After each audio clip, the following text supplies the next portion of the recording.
ये संसार पूरी तरह से झूठा है। ऐसा क्यों? क्योंकि ये हर पल बदल रहा है। जो सच होता है वह कभी नहीं बदलता।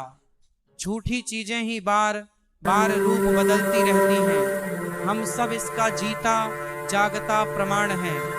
हमने इस धरती पर जन्म लिया था तो बहुत छोटे थे, नन्हे से शिशु। फिर धीरे धीरे जवानी आई, शरीर में बल आया, सौंदर्य आया, उत्साह आया।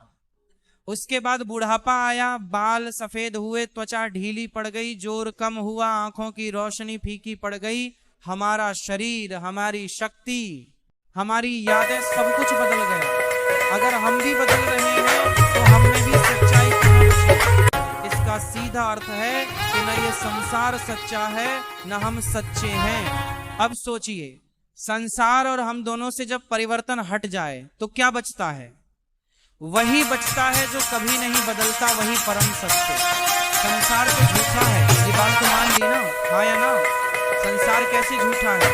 जो चीज आज दिख रही है वह कल नहीं ऐसा हद नहीं ना चाहिए, थोड़ा बहुत चलना चाहिए और थोड़ा बहुत हद होना चाहिए। नदियां बह रही हैं, पेड़ बढ़ रहे हैं, फूल खिल रहे हैं और झड़ रहे हैं, मौसम बदल रहा है, सर्दी गर्मी बरसात, सब कुछ घूमता रहता है। ये परिवर्तन निरंतर है। क्या ये बात सही है? हाँ। सूरज को ही देख लीजिए, सुबह जब सूर्योदय होता है तो किरणें लाल नारंगी होती है, ठंडक रहती है। दोपहर में तेज चमक, तेज गर्मी, शाम को फिर लालिमा, शीतलता। 12 बजे का सूरज अलग, 5 बजे का सूरज अलग। सूरज तो वही है पर उसकी रोशनी, उसकी गर्मी, उसका प्रभाव हर पल बदलता रहता है। चांद को देखिए, अमावस्या को कहीं दिखता ही नहीं, पूर्णिमा को पूरा चमकता है। प्रतिपदा, द्वितीया, तृतीया, चतुर्थी, हर तिथि में चांद की कला अलग अलग, बढ़ती घटती कलाएं। समुद्र की लहरें भी सीमाएं बदल रही हैं। जहां कल किनारा था वहां आज पानी बढ़ आया। जहां आज पानी है वहां कल सूखा पड़ सकता है। नदियां भी अपना रास्ता बदल लेती हैं। यमुना मैया कभी मंदिर के पास बहती थी, अब दूर चली गई। गंगा जी का मार्ग भी कई जगह बदल गया, कहीं आधा किलोमीटर इधर, कहीं उधर। परिवर्तन हर जगह है। ये परिवर्तन किसके कारण हो रहा है? समय के कारण। जहां समय का प्रभाव है वहां सत्य नहीं हो सकता। सत्य तो वह है जो समय से परे है, जो कभी नहीं बदलता। अब बताइए, ऐसा कौन है जो कभी नहीं बदलता? ऐसा हद नहीं ना चाहिए, थोड़ा बहुत चलना चाहिए और थोड़ा बहुत हद होना चाहिए। जब अर्जुन ने द्रौपदी से विवाह किया था तब उन्होंने बड़े बड़े वचन दिए थे, मैं तुम्हारे सुख दुख में हमेशा साथ रहूंगा, परछाई की तरह तुम्हारा साथ कभी नहीं छोड़ूंगा। पर जब चीर हरण का समय आया, जब दुष्ट दुर्योधन ने द्रौपदी की साड़ी खींचना शुरू किया, पांडव चुपचाप बैठे रहे, कोई भी आगे नहीं बढ़ा, साथ छोड़ दिया। क्या यह सच था? नहीं, झूठ था। संसार के हर रिश्ते में यही होता है। पत्नी साथ छोड़ देती है, पति छोड़ देता है, बेटे माँ बाप को घर से निकाल देते हैं। अलग अलग कारण हो सकते हैं, पैसे का लालच, स्वार्थ, क्रोध। नई चाहत पर साथ छोड़ने का परिणाम एक ही, केवल एक साथ कभी नहीं छोड़ता, वह है भगवान। द्रौपदी का साथ जब सबने छोड़ दिया तब श्री कृष्ण ने नहीं छोड़ा। उन्होंने दूर बैठे हुए ही चीर बढ़ाई और द्रौपदी की लाज बचाई।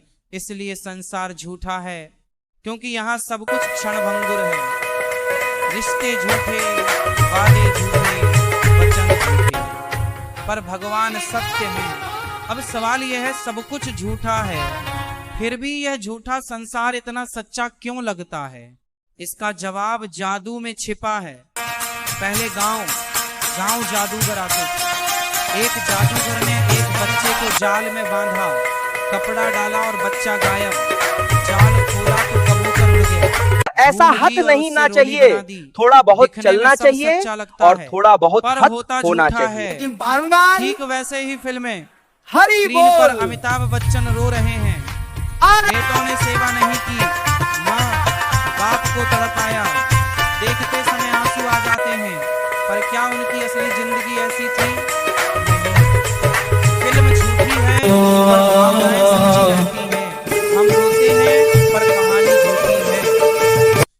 उसी तरह यह संसार भी जादू की तरह है, दिखता सच्चा है पर है झूठा। सच केवल भगवान है। तुलसीदास जी ने कहा, उमा कहूँ मैं अनुभव अपना, सत हरि भजन जगत सब सपना। यह संसार सपने जैसा है, भजन ही सत्य है। इसलिए झूठे संसार में रहना पड़ता है, पर मन सच्चे भगवान की ओर रखना चाहिए। एक और उदाहरण लीजिए, जरासंध वध की कथा। भीम से जरासंध युद्ध कर रहे थे। भीम उसे मारते, वो फिर जीवित हो जाता। 27 दिन तक युद्ध चला। भीम थक गए, बोले प्रभु आप मदद क्यों नहीं करते, चुपचाप देख रहे हैं। भगवान ने कहा कल युद्ध करो पर मेरी ओर देखते रहना। अगले दिन भीम ने युद्ध करते करते भगवान की ओर देखा। भगवान ने एक तिनका उठाया, बीच से फाड़ा, इशारा किया जरासंध के दाहिने भाग को बाएं और बाएं को दाएं करके फाड़ दो। भीम ने वैसा ही किया और जरासंध मर गया। 27 दिन तक भीम अपना बल लगाते रहे, जीत नहीं मिली। एक बार ऐसा हट नहीं ना चाहिए, थोड़ा बहुत चलना चाहिए और थोड़ा बहुत हट होना चाहिए।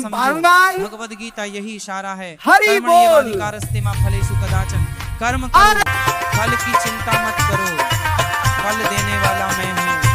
रामचरितमानस में तुलसीदास जी कहते हैं, सिय राम में सब जग जानी, सब में राम है, सब कुछ भगवान है। हनुमान गीता में कहते हैं, सर्वधर्मान् परित्यज्य मामेकं शरणं व्रज। सब छोड़कर मेरी शरण में आ जाओ, मैं तुम्हें मुक्त कर दूंगा। पर हम समझते नहीं। हम पत्नी के हो गए, पति के हो गए, परिवार के हो गए, धन के हो गए, पद के हो गए, भगवान के नहीं हो पाए। अब हाथ उठाइए और कहिए, हम हो गए राधा रानी के, हम हो गए श्यामा प्यारी के। पूरी निष्ठा से कहिए। मीरा ने जीवन भर यही कहा, मेरे तो गिरधर गोपाल, दूसरों न कोई। उनकी बात कभी नहीं बदली। हम क्या करते हैं, सब मेरा मेरा कहते हैं, मेरा घर, मेरी गाड़ी, मेरी पत्नी, मेरा बेटा, पर अंत में कुछ नहीं जाता साथ। ये संसार सपना है। जैसे रात का सपना सुबह टूट जाता है, वैसे ही जब ज्ञान की आंख खुलती है, तब यह संसार भी सपना लगने लगता है। तब पता चलता है सच्चा केवल भगवान है। इसलिए झूठे संसार में रहते हुए भी सच्चे भगवान को कभी न भूलें। मन को उनकी ओर लगाए रखें, कर्म करते रहें, पर फल की इच्छा छोड़ दें।